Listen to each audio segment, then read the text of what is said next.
Voilà, on va commencer une fois de plus notre rendez-vous du dimanche matin et le sujet que je voudrais moi-même exposer et après vous réagirez, vous réagissez chacun selon votre manière de comprendre et aussi dans d'autres domaines qui ne sont pas forcément liés à ce que moi-même je vais commencer aujourd'hui. Je voudrais revenir sur un sujet qui me parle énormément, dont on a déjà souvent parlé, mais sur lequel je voudrais revenir. Vous savez que, comme on l'a expliqué déjà de nombreuses fois, la faute de Adam et Ève, de Adam et Chava, contient en vérité tout le secret de l'histoire humaine et bien évidemment l'aspect négatif de l'histoire humaine. Et si on arrive à bien comprendre ce qu'a été la faute, ça nous permet de mettre le doigt sur la source, sur la racine profonde de tous les problèmes de l'humanité, dans toutes les générations, au niveau des nations, des peuples, des civilisations, et dans tous les aspects du mal. Quelle a été la source? Alors bien évidemment, une fois de plus, je le dis souvent ces derniers temps, je n'ai aucune prétention de pouvoir tout expliquer, car personne ne serait capable de le faire. Même le Mashiach ne pourra pas tout expliquer. Il s'agit ici de quelque chose de tellement profond que des milliards d'infinis ne nous suffiront pas pour commencer simplement l'introduction de ce qu'il y a à dire sur la faute de Adam Arishon. Mais malgré tout, notre devoir est d'étudier la Torah, notre devoir est d'essayer de comprendre à notre niveau et de percevoir les messages qui nous concernent, même si on a, je ne dirais même pas de l'humilité, car c'est bien plus que de l'humilité, c'est tout simplement du bon sens. Même si on a le bon sens de savoir que personne, absolument personne n'est capable de pouvoir véritablement expliquer d'une manière globale et parfaite ce qu'a été véritablement la faute de Adam Arishon. Mais encore une fois, à notre niveau, je voudrais revenir sur une notion dont je parle souvent, qui, à mon sens, est véritablement l'une des sources, parmi des milliards d'autres, l'une des sources fondamentales de toute la dérive que subit l'humanité et l'histoire humaine depuis des millénaires.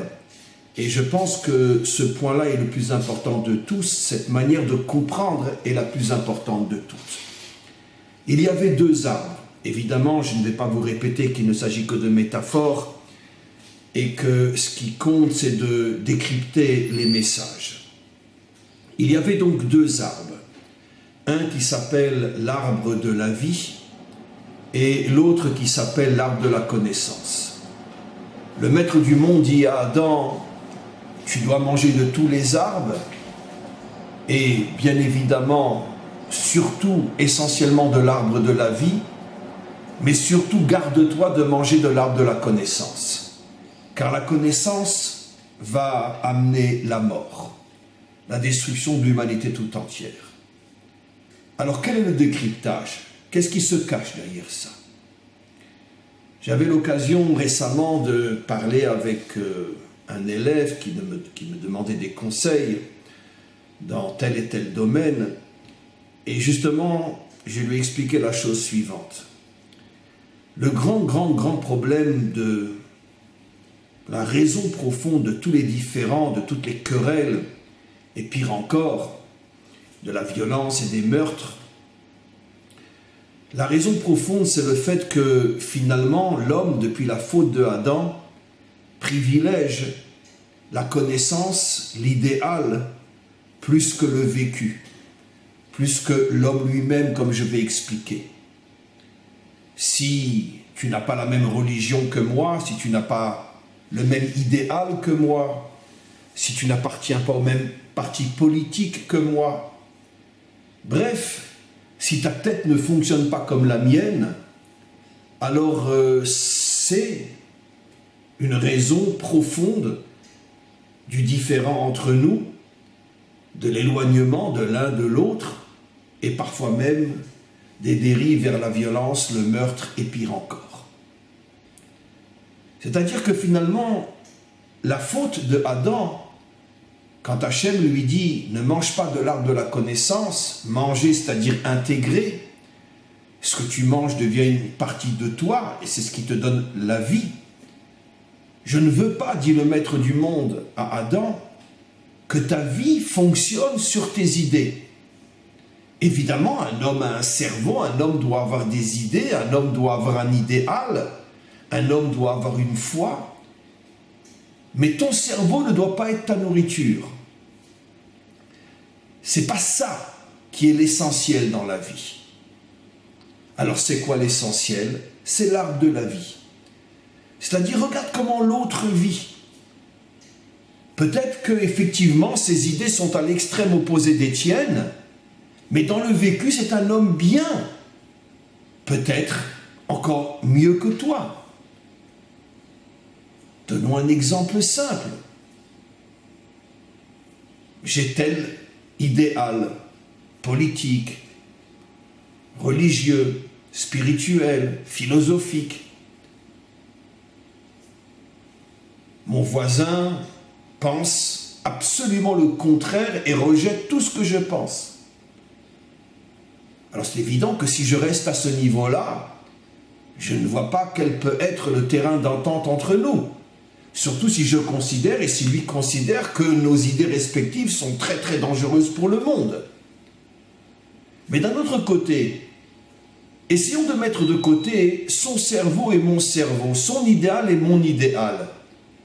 Descendant dans le vécu, Etz Achaïm, l'arbre de la vie, comment il est avec son épouse, comment il est avec ses enfants, comment il est dans la vie d'une manière générale. Est-ce que c'est un homme bon, un homme charitable, un homme patient, un homme tolérant, un homme qui est à l'écoute des autres?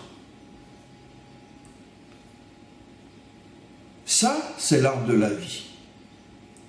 C'est-à-dire que la Torah ici nous apprend un principe fondamental. Ne juge pas un homme en fonction de ses idées. Juge un homme en fonction de son comportement, c'est-à-dire l'arbre de la vie en fonction de son vécu.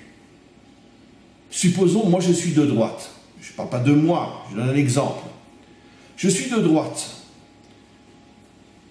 J'ai des amis qui sont de droite. Je n'ai pas envie d'avoir des amis qui sont de gauche. Mais d'un autre côté, mes amis de droite sont peut-être des gens qui, dans la vie de tous les jours, se comportent comme des ordures. L'un trompe sa femme, l'autre triche dans les affaires, un autre n'est pas marié et va de fille en fille, etc., etc. Ah, on partage les mêmes idéaux. Mais moi, son vécu, je m'en fous. Ce qui compte, c'est qu'on partage les mêmes idéaux. Ah tiens, tu ne veux pas devenir l'ami de celui dont les idéaux, c'est la gauche ou l'extrême gauche, parce que ça te rend fou, des idées pareilles. Mais d'un autre côté, dans son vécu, c'est peut-être un homme qui, marié depuis 30 ans, n'a jamais regardé une autre femme que la sienne. Dans le travail, il est prêt à perdre des sommes importantes, mais refuse totalement de faire la moindre infraction au droit et à la morale, etc., dans tous les autres domaines. Alors, comment est-ce possible que ceux qui pensent comme toi sont tes amis, alors que dans le vécu, ce sont peut-être des ordures, et celui qui a des idées qui, à tes yeux, sont dangereuses, mais qui, dans le vécu, est un homme très très bien, lui, tu le repousses parce que tu n'acceptes pas sa manière de penser et de voir le monde. Voilà la déformation inimaginable qui est rentrée dans notre ADN depuis la faute de Adam. Mes amis sont ceux qui pensent comme moi. Mes ennemis sont ceux qui ne pensent pas comme moi. Même si ceux qui pensent comme moi sont des ordures, et même si ceux qui ne pensent pas comme moi sont des gens extraordinaires. C'est-à-dire qu'il y a une déformation terriblement grave dans l'homme. Je ne regarde plus comment il vit, mais je regarde ce qu'il pense, la connaissance. Et donc on comprend d'une manière extraordinaire ce que nous dit la Torah. Si tu manges de l'arbre de la connaissance, c'est-à-dire que si tu privilèges l'idéal, tu vas amener la mort dans le monde. Et c'est exactement ce qui se passe depuis des millénaires.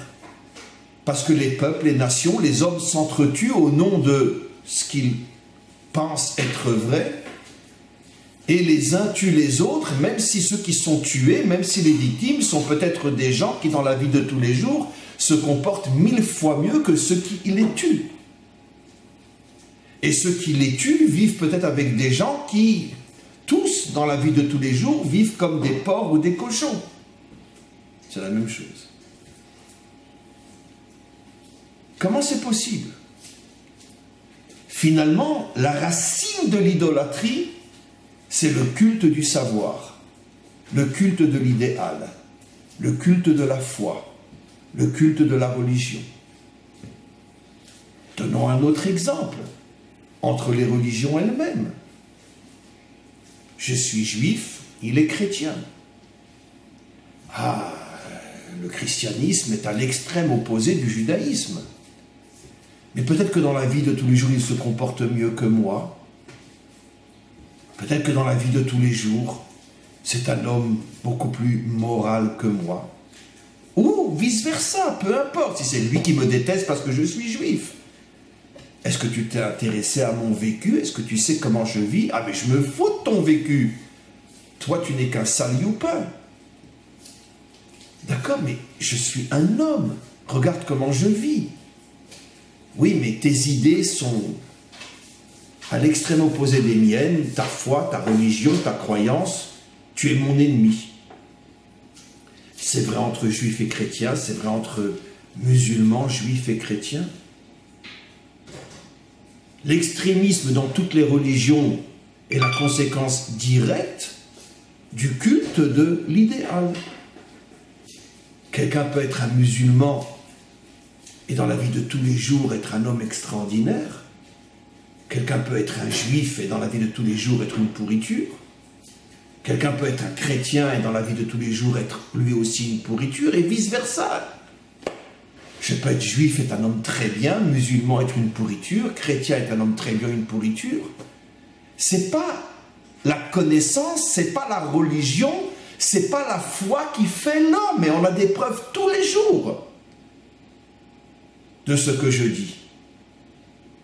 Même si tes pensées sont vraies, même si ta vision du monde est juste, elle ne va pas forcément faire de toi, dans le vécu, un homme meilleur que celui dont les pensées et la vision du monde est fausse. Un croyant et un non-croyant, un croyant et un laïc. Je pense, là je parle de moi, que c'est le croyant qui a raison. Le laïc a tort. Mais combien de croyants vivent comme des ordures et combien de laïcs vivent comme des gens bien? Ah mais ça ne m'intéresse pas. Ses pensées sont dangereuses. Comment il ose nier l'existence de Dieu? Mais pourquoi tu ne regardes pas son vécu? Il y a un cas très célèbre qui s'est passé un jour en Israël. Il y avait un Lubavitch, un Chabad, qui voulait monter un centre Chabad dans un endroit un peu paumé dans le nord du pays. Et puis bon, il a eu l'idée de demander, d'adresser une lettre aux 120 députés de la Knesset pour leur demander de l'aide. Il n'avait pas les moyens d'ouvrir lui un centre, etc. Il leur a demandé de l'aide. Il a envoyé une lettre aux 120 députés. Et le seul qui a répondu positivement était à l'époque Yossi Sarid, qui était le chef du parti d'extrême gauche. Or, à Lubavitch, c'est clair qu'il est plutôt de droite et bien à droite. Aucun député de droite ni du centre ne lui avait même répondu. Le seul qui lui répond qu'il est intéressé par le projet, c'est Yossi Sarid, qui est d'extrême gauche. Et quand il y a eu l'inauguration du centre, parce que Yossi Sarid a donné une somme assez conséquente, Et puis bon, il a dû trouver de l'argent aussi par ailleurs. Quand Yossi Sarid est venu pour l'inauguration du centre, il était le seul à être venu. Et ils ont mangé ensemble, ils ont bu ensemble, ils ont dansé ensemble, ils se sont embrassés. Merci Yossi Sarid. Mais comment ils ont fait? Pourtant Yossi Sarid, c'est très bien qu'un Lubavitch, il est plutôt de droite et même d'extrême droite. Le Lubavitch sait très bien que Yossi Sarid est de gauche et d'extrême gauche. Comment ils font pour s'embrasser, s'aimer et se respecter? Parce que je pense que l'un et l'autre ont compris qu'il y a des moments dans la vie où on met son cerveau de côté et on regarde l'homme, et ce qu'il fait, et ce qu'il est. Yossi Sarid était un homme d'extrême gauche, mais un homme extraordinaire dans la vie de tous les jours. Sans doute un des députés les plus propres que la Knesset n'ait jamais eu. Et pourtant, je le dis moi clairement, je suis farouchement opposé à ses idées. Mais l'homme est un homme bien. Et donc je ne vais pas me battre contre lui et lui faire du mal. Parce que je sais que des tas de gens qui partagent mes idées ne lui arrivent même pas à l'ombre de sa chaussette. Dans le comportement et dans la vie de tous les jours. Vous imaginez comment le monde changerait si on mettait de côté nos idéaux et on ne regardait que l'homme et son vécu? On s'apercevrait que finalement, il y a des gens bien partout. Même chez les idolâtres. Il y a des gens extraordinaires partout. Même chez les idolâtres. Et il y a des crapules partout. Même chez ceux qui servent Dieu d'une manière juste. Il y a des crapules là-bas aussi. Donc qu'est-ce que va faire le Mashiach finalement? Quand on dit qu'il va réparer la faute de Adam, le Mashiach va apporter une révolution inimaginable dans le monde. Il va bouleverser des millénaires d'histoire qui étaient fondées sur la connaissance, ce que je sais, ce à quoi je crois. Il va révolutionner le monde en faisant tomber tous les idéaux et en mettant en évidence le vécu. Et à ce moment-là, on va s'apercevoir que dans toutes les religions, dans tous les idéaux, même très différents des miens, il y a des gens bien partout. Je ne parle bien sûr pas d'une philosophie, d'une idéologie qui prône la destruction des autres, comme le nazisme, ce que la Torah appelle Amalek. C'est très intéressant d'ailleurs. Comment se fait-il, c'est une question que nos maîtres demandent des milliers de fois, comment se fait-il que le seul peuple que Hachem dit qu'il faut éradiquer, c'est Amalek? Nos maîtres posent la question, pourtant Pharaon nous a fait beaucoup plus de mal que Amalek. Le Amalek biblique s'est attaqué à nous, mais c'est nous qui l'avons vaincu d'ailleurs, quand Yehoshua est sorti se battre contre lui. Mais le mal qu'il nous a fait n'arrive même pas à l'ombre de l'ombre de l'ombre de l'ombre de l'ombre de l'ombre de l'ombre de ce que Pharaon nous a fait pendant 210 ans. Jusqu'à prendre nos enfants et les jeter dans l'eau. Tous nos maîtres s'étonnent, mais alors pourquoi? C'est Amalek qui doit disparaître. Nos maîtres répondent, parce que l'idéologie d'Amalek, c'est la destruction de l'autre. C'est son idéologie, c'est son culte. Il ne doit rester que moi. C'est vrai que Pharaon a fait beaucoup de mal à Israël, mais ce n'était pas son idéologie. Il a agi, comme on le voit clairement, plus par intérêt. Il a senti, comme l'expliquent nos maîtres, que les Juifs allaient s'échapper. C'était pour lui une main-d'œuvre très très très bonne. On le sait dans l'histoire, là où les Juifs sont et là où on les laisse travailler, ça fonctionne bien. C'est une qualité que nous avons. Et donc il a vu que l'économie égyptienne marchait très très bien grâce aux Juifs. Quand il a compris que les Juifs étaient sur le point de s'échapper, à ce moment-là, il s'est retourné. Mais ce n'était pas une idéologie de la destruction du Juif parce qu'il est Juif. Ou, comme dans l'extrémisme de certaines religions, détruire les infidèles parce qu'ils sont infidèles, même si dans le vécu, ils se comportent 100 fois mieux que moi. Pharaon n'avait pas une idéologie de la destruction de celui qui n'est pas comme lui. Il avait tout simplement un intérêt, un besoin économique qu'il ne voulait pas perdre. Et il a agi avec force et violence pour ne pas perdre cet intérêt économique. C'est très grave, attention. C'est sûr que les comptes qu'il doit rendre pour le mal qu'il a fait sont énormes. Mais pas au point de dire dans la Torah, il faudra détruire l'Égypte. Parce qu'il n'y avait pas une idéologie de la destruction de l'autre. C'était grave, mais quelque chose de grave fondé sur l'intérêt uniquement. Et ça, la Torah est prête à pardonner. Punir, mais pardonner malgré tout. Donc en vérité, la seule idéologie qui doit disparaître dans le monde, c'est l'idéologie amalécite, qui est fondée sur la destruction de ce qui n'est pas comme moi. Cette idéologie peut se trouver dans le christianisme, elle se trouve bien évidemment dans l'islam, elle s'est trouvée partout dans l'histoire. Tu n'as pas ma foi, tu es un danger pour le monde, tu dois disparaître. C'est ça l'idéologie amalécite qu'il faut faire disparaître.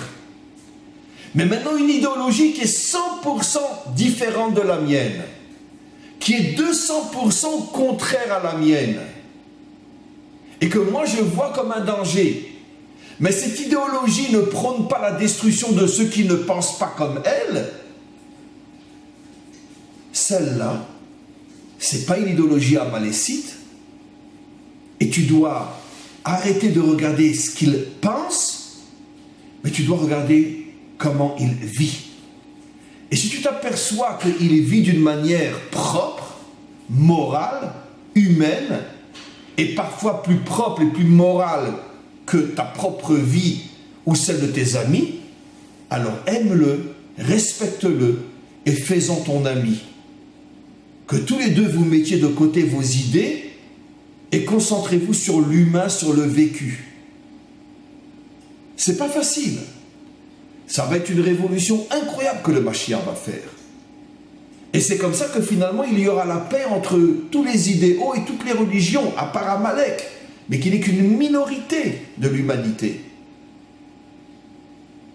Dans toute l'histoire humaine, même s'il y a eu des guerres et des meurtres et tout ce que vous voulez, c'était dans 99% des cas des conflits d'intérêts, mais pas une idéologie de la destruction de l'autre, comme le nazisme ou l'extrémisme religieux dans telle religion ou une autre.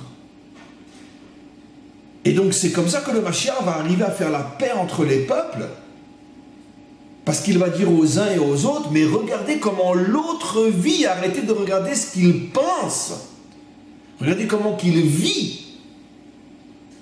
Et si vous vous apercevez que dans son vécu, il vit aussi bien que vous, et parfois mieux, vous devez l'aimer, le respecter, malgré ses idées. Mais c'est une révolution incroyable. Parce que ça fait des millénaires qu'on fonctionne différemment. Si je suis un juif religieux et que je vois que quelqu'un mange du porc à la terrasse d'un café le Shabbat, c'est sûr que ça me dégoûte. J'ai vraiment pas envie d'être son ami. Il mange du porc à la terrasse d'un café le Shabbat, jambon beurre. Et alors? Et alors? Mais regarde-toi à la maison, tu n'arrives pas à t'entendre avec ta femme, et lui et sa femme, ils sont fous amoureux l'un de l'autre depuis 30 ans. Il ne jure que par elle, elle ne jure que par lui. Toi, ça t'est arrivé déjà 10 fois de penser peut-être divorcer, lui, il n'arrive même pas à comprendre comment on peut penser des choses pareilles. Ah, il mange du porc le Shabbat? Très bien, écoute, il n'a pas eu l'éducation que tu as eue, il ne sait pas ce que tu sais, il ne connaît pas ce que tu connais, mais regarde son vécu, et tu vas t'apercevoir que tu as de quoi le prendre comme exemple dans beaucoup de domaines. Alors arrête de voir qu'il mange du porc le Shabbat. Attention, je ne dis pas que manger du porc le Shabbat, c'est bien quand on est juif. Je dis simplement que ce n'est pas une raison pour repousser l'autre si tu t'aperçois que dans son vécu, il est aussi bien que toi, si pas mieux. C'est ça ce que j'explique. Et donc finalement, dans tous les domaines de la vie, comme je l'explique sans arrêt que le Mashiach ne va pas venir comme ça à l'improviste, c'est nous qui préparons sa venue. On doit arrêter une fois pour toutes de regarder ce que l'autre pense. Regarde ce qu'il vit. Regarde son vécu. Et quand tous les hommes arriveront à mettre de côté leurs idées et à ne s'intéresser qu'au vécu, c'est comme ça qu'on arrivera au monde de la délivrance, qui est un monde de paix, un monde de respect, un monde de compréhension, de tolérance, un monde d'amour. Est-ce que vous croyez, mes amis, que quand le Mashiach va venir, tout le monde va penser pareil? Mais quel est l'idiot qui peut imaginer une chose pareille? Vous pensez qu'il n'y aura qu'une seule et unique religion? Mais non! Il n'y aura qu'un seul et unique attachement au Dieu un, mais avec quantité de chemins différents, de facettes différentes, de mentalités différentes. C'est sûr que Dieu sera reconnu roi sur toute la terre. Mais donnons l'exemple d'un roi. Tous les sujets d'un roi ne sont pas tous identiques. Il y a les ministres, il y a des députés, il y a des médecins, des avocats, des travailleurs, ci, ça, ça. Dans son pays, il y en a qui ont telle religion, telle religion, telle religion. Ce sont tous les sujets du roi ou du dirigeant. Mais ils ne sont pas tous pareils. Mais par contre, le dirigeant arrive à harmoniser toutes ces différences. Pourquoi? C'est ce que fera le Mashiach. Parce qu'il expliquera à chacun d'entre nous que l'unité entre les hommes ne se construit pas à partir d'un idéal uniforme, mais à partir du respect de la différence, quand je sais que dans le vécu, je ne suis pas mieux que lui, il n'est pas mieux que moi, et que tous les deux, dans le vécu, on peut être un exemple pour l'autre, moi dans tel domaine, toi dans tel domaine, parce que l'essentiel, c'est l'arbre de la vie. L'essentiel, c'est le vécu. Je terminerai en disant que c'est la raison pour laquelle la Torah s'appelle aussi Torat Chaim, une Torah de vie, pour bien nous faire comprendre que la vraie Torah nous ouvre les yeux sur le vécu et pas sur la connaissance. Mais comment je peux me rapprocher de cet homme-là qui est idolâtre? Comment je peux me rapprocher de cet homme-là qui est d'extrême gauche? Comment je peux me rapprocher de ce juif-là qui mange du porc à Kippour? Donc tu n'as pas de Torah. Tu as la connaissance de la Torah. Tu t'appelles Monsieur Google Torah. Mais tu n'as pas la Torah. Parce que si la Torah était chez toi une Torah de vie, tu regarderais le vécu de celui qui est tellement différent de toi. Et tu t'apercevrais que dans beaucoup de domaines, c'est toi qui peux apprendre de lui. Alors tais-toi, arrête de le critiquer. Au contraire, approche-toi de lui, rapproche-toi de lui et aide-le avec douceur, avec tolérance à le sortir de son idolâtrie ou à le sortir de son jambon beurre, à le sortir de sa profanation du Shabbat, mais avec douceur, avec tolérance. Et si tu arrives à faire cela, c'est la preuve que tu portes en toi une étincelle du Mashiach.